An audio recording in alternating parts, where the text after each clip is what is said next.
जब हम बात करते हैं नो लॉस स्ट्रैटेजी की, कोई ऐसी स्ट्रैटेजी पता लगे जिससे पैसा तो बने बट खोने की ना के बराबर संभावना हो, इस तरीके की ट्रेडिंग को जनरली आर्बिट्राज ट्रेडिंग बोलते हैं, क्योंकि आर्बिट्राज ट्रेडिंग के अंदर ही ऐसा होता है कि जहां पर लॉस होने की संभावना ना के बराबर होती है। आप पहले से ही हेज लेकर चलते हो, मार्केट चाहे ऊपर जाए चाहे नीचे जाए, आपको पता है आप कितना पैसा बनाने वाले हो। सो आप मार्केट की डायरेक्शन पे बैठ नहीं करते, आपको एक अपॉर्चुनिटी चाहिए होती है कि जहां पर पैसा कमाने का गैप हो, पैसा कमाने का स्कोप हो। तो आज इस वीडियो के अंदर हम बात करने वाले हैं कि ऐसा कैसे हो सकता है कि हम आर्बिट्राज ट्रेडिंग करें। बट ये कुछ नया है, इंटरेस्टिंग है। पहले इंटरनेट पर आपने हो सकता है इस तरीके की कोई कंटेंट ही ना देखा हो, कोई वीडियो ना देखा हो, because this is something very new, very unique. बहुत कम लोग अभी इसे कर रहे हैं। अल्टीमेटली बताना ज़रूरी नहीं है, बट येस, और मुझे ये भी पता है इस वीडियो को बनाने के बाद भी बहुत कम लोगों को ये समझ आने वाली है, तो बहुत कम लोग ही इसे ट्राई करने वाले हैं। तो अभी भी स्कोप बहुत है, बहुत सारे लोग एक स्ट्रैटेजी के ऊपर घुस जाते हैं तो वो स्ट्रैटेजी चलना कम हो जाती है। That is the only problem कि मैं बहुत सारी स्ट्रैटेजीज चाहता हूँ कि मैं ना बताऊँ, बट अगर आप लोगों के लिए कुछ लगता है मुझे फ़ायदेमंद है तो बता देते हैं। चलो, आज आप सिल्वर को देख रहे हो, आज सिल्वर फ्यूचर MCX की आप देखते हो कि आज ऊपर चल रही है, लगभग आधा % ऊपर है। मैं आपको एक और चीज़ बताता हूँ, जब आप ये जो silver, gold, crude oil, natural gas, copper, zinc, ये सब आते हैं आपके कमोडिटीज़ में। तो अगर आप कमोडिटी ट्रेडिंग कर रहे हो तो इसके लिए आपको अपना MCX एक्टिवेट कराना होगा। मैंने आपको बता दिया, उसके लिए आप चाहे फ्री में डीमेट अकाउंट भी खुलवा सकते हो, तो आप एक्टिवेट करा लोगे जब आपका डीमेट अकाउंट ही खुल रहा होगा, तभी प्रोसेस हो जाएगा। तो एक तो आप सिल्वर सर्च कर रहे थे, अगर आप सिल्वर MIC लिख दो तो यहाँ पर ये जो कॉन्ट्रैक्ट होगा इसकी जो वैल्यू है, देखो अभी इसके लिए हम जाएंगे सीधा नवंबर वाले कॉन्ट्रैक्ट पे। अब आप कुछ समझना, पहले कुछ मैं आपको कॉन्सेप्ट समझाता हूँ। जब मैं सिल्वर माइक्रो के ऊपर जाता हूँ, MIC का मतलब है माइक्रो। माइक्रो का मतलब ये है कि अगर आप इसे खरीदोगे, इसमें क्या होता है, 1 रुपये बढ़ने पे 1 रुपये का बेनिफिट होता है, 1 रुपये घटने पे आपका 1 रुपये का नुकसान होता है। तो बिल्कुल क्लियर है, अगर यहाँ पर आप 84,000 के आसपास का भाव देख रहे हो, यहाँ से सिल्वर 1000 रुपये बढ़ी तो आपको 1000 रुपये का मुनाफा होगा। अगर सिल्वर 1000 रुपये गिरी तो आपका 1000 रुपये का नुकसान होगा, अगर आपने इसे बाय कर रखा है तो। जब भी हम फ्यूचर कॉन्ट्रैक्ट के ऊपर होते हैं, हम उसको बाय भी कर सकते हैं, हम उसको सेल भी कर सकते हैं। जब आप इसे बाय और सेल करोगे, आप कमाल की चीज क्या है, क्योंकि ये फ्यूचर कॉन्ट्रैक्ट है, फ्यूचर्स के अंदर आपको पूरे पैसे नहीं देने होते।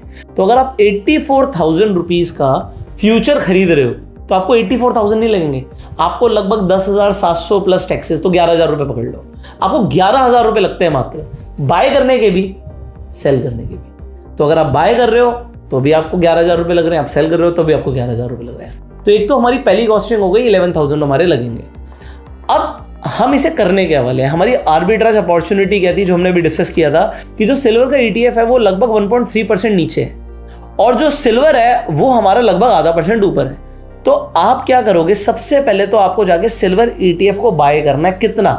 आपको कॉन्ट्रैक्ट को मैच करना है। अब कॉन्ट्रैक्ट क्या है, जो नवंबर का कॉन्ट्रैक्ट है वो महंगा है, वो 84,000 का है, और इसका मतलब ये नहीं सिल्वर 84,000 पे चल रही है। सिल्वर का नवंबर का प्राइस जो प्रेडिक्ट किया जा रहा है फ्यूचर के अंदर, वो 84,000 किया जा रहा है। इस पे बोलते हैं प्रीमियम चल रहा है। अभी अगर हम करंट एक्सपायरी में फ्यूचर का भाव देखें सिल्वर माइक्रो का, तो 81,480 के आसपास है। तो यहां पर आप देखो बहुत बड़ा डिफरेंस है, यहां पर 2,500 रुपए का डिफरेंस है आपका लगभग। तो ये जो 2,500 रुपए का डिफरेंस है, इसे बोलते हैं प्रीमियम। अगर मार्केट मूव नहीं हुई तो यहां पर प्रीमियम गिरता चला जाएगा, और ये जैसे जैसे टाइम बीतेगा ये अपनी करंट वैल्यू के आसपास आके ट्रेड करने लगेगा।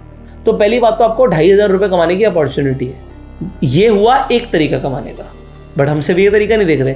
हम ये भी देख रहे हैं कि जो आज सिल्वर का ETF है लगभग 1.3% नीचे भी है, तो हम इस सिल्वर ETF को बाय करेंगे। कितना? पहली बात तो हम नवंबर शॉर्ट मारने वाले हैं, तो वो 84,000 के आसपास का चल रहा है। तो अगर मैं यहां पर जाके 1044 क्वांटिटी बाय कर लूं ETF की, और मैं यहां पर जाके सिल्वर को शॉर्ट मार दूं, तो होगा क्या? पहली बात तो यहां पर 1.3% के आसपास का डिफरेंस है, जो कि पहला ही एक आर्बिट्राज अपॉर्चुनिटी है कि भाई ETF सस्ता है, सिल्वर ऊपर है। तो ये 1.8% का डिफरेंस है। पहली बात तो ये कमाने के लिए। दूसरी चीज, यही अभी 2,500 रुपए से ऊपर महंगा है, तो ये भी ऊपर चल रहा है। जो सिल्वर का भाव चल रहा है उससे महंगा चल रहा है। तो यहां पर फ्यूचर का रेट कम होगा धीरे धीरे, और ETF का रेट बढ़ेगा। तो बीच में कमाने की एक अपॉर्चुनिटी है। अगर आप इस कमाने की अपॉर्चुनिटी को ग्रैब करना चाहते हो, अगर तो आप क्या कर सकते हो, आप इस ETF को बाय कर लोगे और फ्यूचर को शॉर्ट मार दोगे।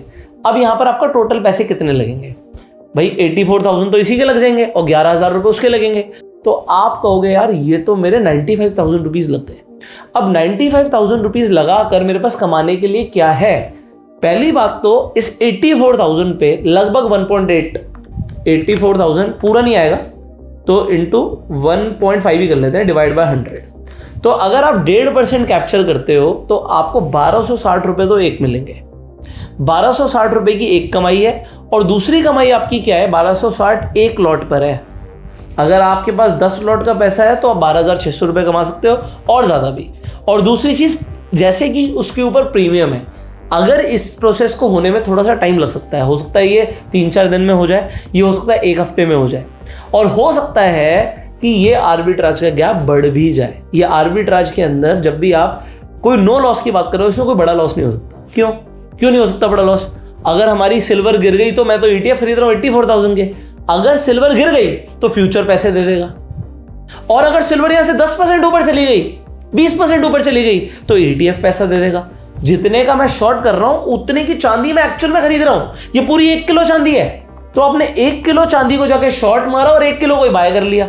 तो एक तराजू में आपने बाय कर रखा है, एक तराजू में आपने सेल कर रखा है। आपका नुकसान कैसे हो सकता है?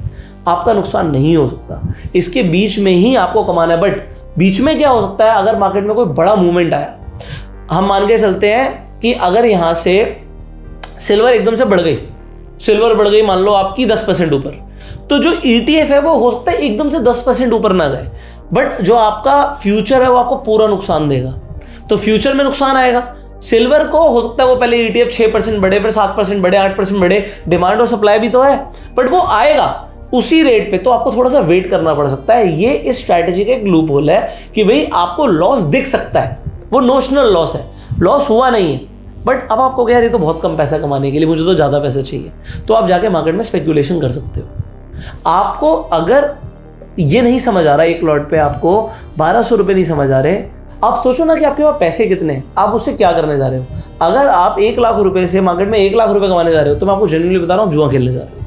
आप लिटरली गैम्बलिंग करोगे, उसके बिना पैसे नहीं आ सकते 1 लाख से 1 लाख रुपए। आपको अपॉर्चुनिटी ऐसी मिलेंगी। ये जो गैप है ये बहुत जल्दी भी फिल हो सकता है। अभी 1.3% नीचे था, 1.2 हो गया, तो ये देखो 0.1% तो अभी कवर हो गया।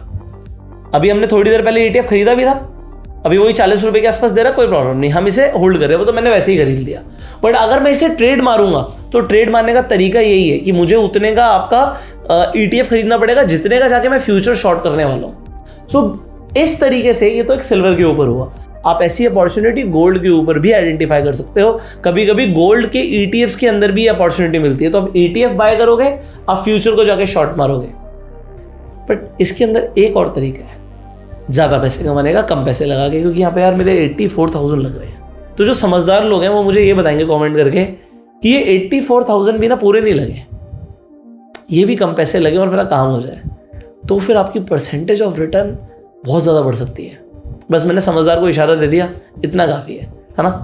तो मैं कोई पेड प्रोग्राम्स करता नहीं हूँ, बट अगर मैं पेड करता हूँ तो स्ट्रैटेजी पेड होती है। मैं आपको जेन्युइनली बता रहा हूँ, ये बहुत सेफ स्ट्रैटेजी है, इसके अंदर नुकसान नहीं है। इसके अंदर अगर आप इस तरीके की अपॉर्चुनिटी रोज ढूंढोगे और मनी रोटेशन करते रहोगे तो आप महीने में एक डिसेंट रिटर्न निकाल सकते हो। बाकी आपकी चॉइस है। आपको ये स्ट्रैटेजी कैसी लगी कमेंट करके जरूर बताइएगा। अगर आपके कुछ सवाल आप कमेंट्स में पूछ सकते हो। मैंने आपको बोला था डीमैट अकाउंट के लिंक्स आपको डिस्क्रिप्शन में कमेंट में मिल जाएंगे। आप इस वीडियो को शेयर कर सकते हैं जिससे कई सारे लोगों को एक्चुअल में पेड लेवल का कंटेंट फ्री में सीखने को मिले। Share this video to spread the awareness. अगर आपको स्टॉक मार्केट भी स्टेप बाय स्टेप सीखना है तो जो स्क्रीन पर नंबर है उस नंबर पर आप कॉल कर सकते हो। हम आपसे मिलेंगे अगली वीडियो में। Subscribe this channel, click on the bell icon. You are self made and Jai Hind.